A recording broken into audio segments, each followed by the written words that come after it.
the meeting started.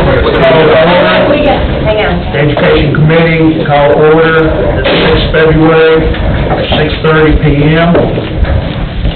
I'd like to have the invocation. Bow with me, please.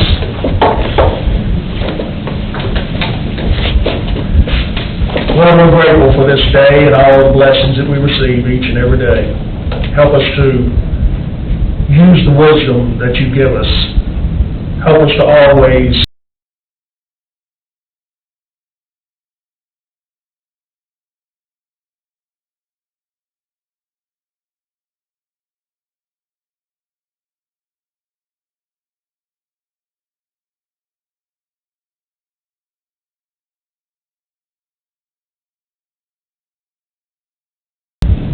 giving you the glory.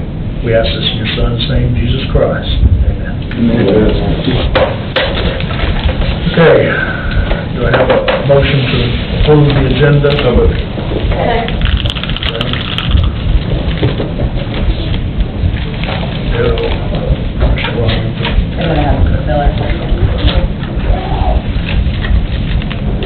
Okay. All those in favor? Aye. All those against? Carries. Approval of minutes from 3 January. Motion. Motion approved. Commissioner Sullivan. All those in favor? Aye. All those against? We do not have anyone speaking tonight. As far as the report, the only thing that I have is a reminder of the Ad Hoc Education Committee on 23 February at 6 p.m. for the members and the public that would like to attend. We will get a briefing on the change of the funding method from BEP to TISA, and this will be done by Wes Roberts, who is our representative from CPAS, and I'd like to thank Commissioner Boyd for having arranged this for us for our briefing. That's all I've got. Mr. Mayor, you have anything? No report, Mr. Chairman. Okay. And we don't have the director of schools. Anybody from the schools? Okay, nobody from the schools. I guess I'm going to have to, on the old business here, since we do not have anybody from the schools, I would like to just go ahead and move this to Gen Ops. Add to your plate there, Commissioner Klein. I'd like to make a motion that we move this Infinity Pipeline so that he can get with White House Utility District and find out what is going on with this thing and what is to be done, since the school board does not have anybody here to give us an answer. Because I did ask that question, I did not get a complete answer. So, could I get a motion on that? I motion to move to Gen Ops. Second? Second. Okay. All those in favor? Aye. All those against? Okay. On the Board of Education amendments, under new business, they are for information only. Federal funds being used for these, so, again, we can, we do not really get anything as far as this is a say in this. Is there anyone that would like to discuss them? I'll entertain a motion on that. Yes, for removal for discussion. If there's anybody that would like to discuss these. Somebody. Okay, do I have a second? I'll second. Okay. All those in favor? Aye. All those against? Okay. So, Mr. Chairman, if I could. Okay. So, I've done some research on this, and I guess the only reason, point for my conversation is that these are, from what I can gather, and from what I'm able to see on the website, that these are actually ESSER funds that are funding positions.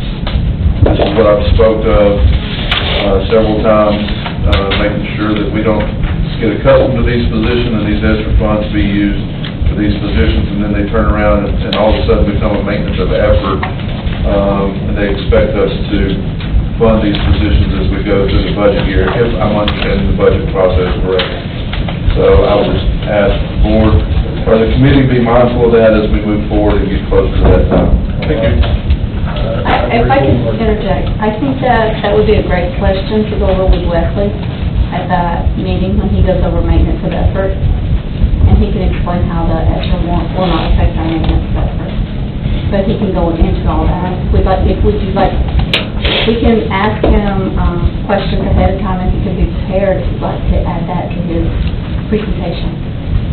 Well, sure, that'd be fine, but I think the main thing that I was trying to get to is I don't want this to become an expectancy that we keep these positions going and funded. I understand that ESSER funds fell away, and that's not really considered a maintenance of effort or MOE as we get to that point. I'm just saying, as my part for my constituents, I see that these are ESSER funds funding these positions.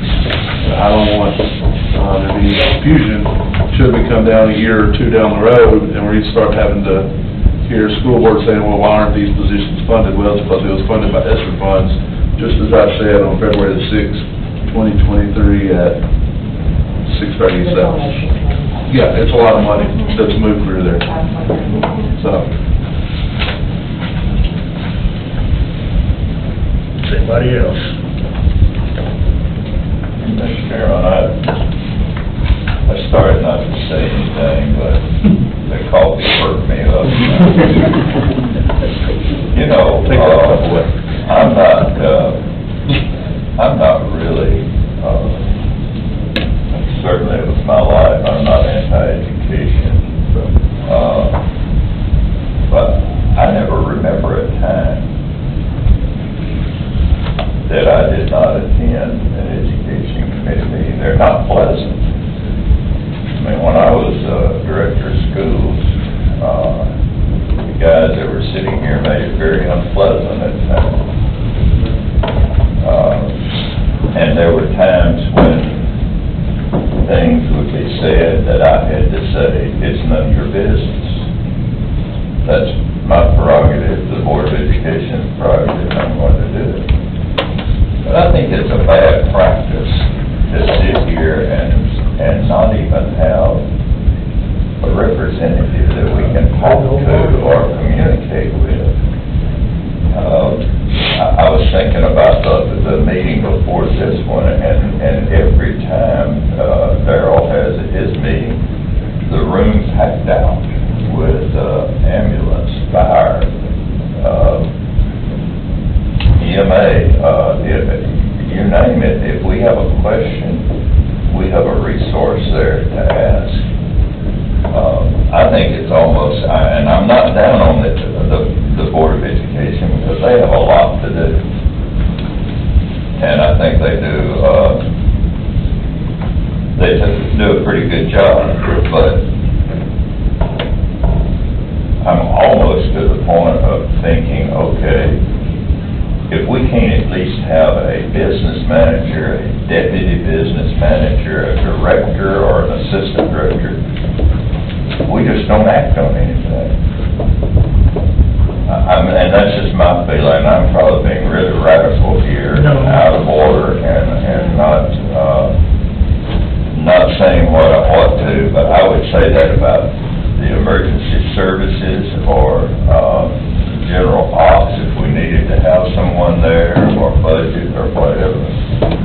But I think just send this committee, if we need to send a resolution to them or whatever that we would like to have before we act on any business from them, a representative here. I'd like to hear more about this pipeline. Oh, I would too. I would like to know. Got some other questions? So, I apologize for interrupting, and thank you for that, but I think it's so important for whatever committee it is to have officials from that area. I wholeheartedly agree, and maybe we can work on a resolution. I'll have that set up for next month. we can request that somebody from the education department is here to answer the questions that we do have, because last two meetings, we have had no one, and that's not setting a very good precedent. There was not a meeting here in the last. Yeah, there was a fun, awards dinner, but there was no meeting last time.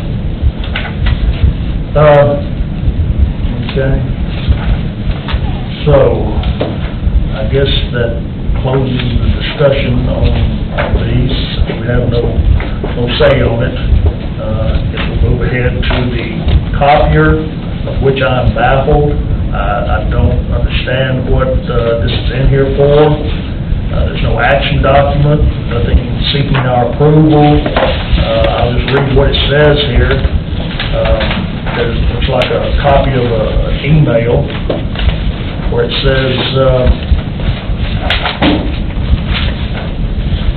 adoption of consent agenda, business Amanda Brown, action consent, director recommends approval, and then it goes through the motion and voting down at the bottom, director recommends approval, everybody on board approved it, but is it something that we need to approve? I don't know. So I'm just going to add this to, I'll make a motion that we add it to old business, and hopefully we can get somebody here next time that will give us an answer as to what they want us to do with that. And I don't want to see that added to the budget committee or anything before it gets past this committee. Yeah. So we've got a second. All those in favor? All those against? I didn't mean to cut you off, Mr. Chairman. No problem. I was just, I didn't move on. Okay, the last thing right here is just an information flyer. I'm going to read this thing right here into record so it gets a little bit more publicity. It's Sumner County Adult Education Spring Newsletter, high school equivalency for adults. The high school equivalency program at Volunteer State Community College is growing. Staff members are conducting new student registration several times each month. The demand is so great that we're already scheduling registrations for the month of March. Classes meet in Gallatin, Portland, Hendersonville, Westmoreland, and White House. New classes are being added in the Sumner County Jail, and so we'll go to the Sumner County Jail. They need instructors. After several years of COVID-19 restrictions, adult education classes are returning to the Sumner County Jail. If you have a passion for teaching the incarcerated population, please contact Catherine Breeding at Falls State. Then also ESL, English as a Second Language, the adult education program also offers free ESL classes. The demand for these classes is so great that the program is adding 2 additional part-time evening instructors. And if you want to get in contact with those people, the number is area code 615-230-3621.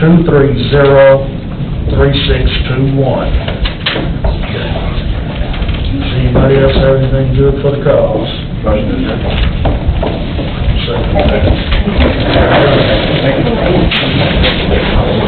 Did you even have time to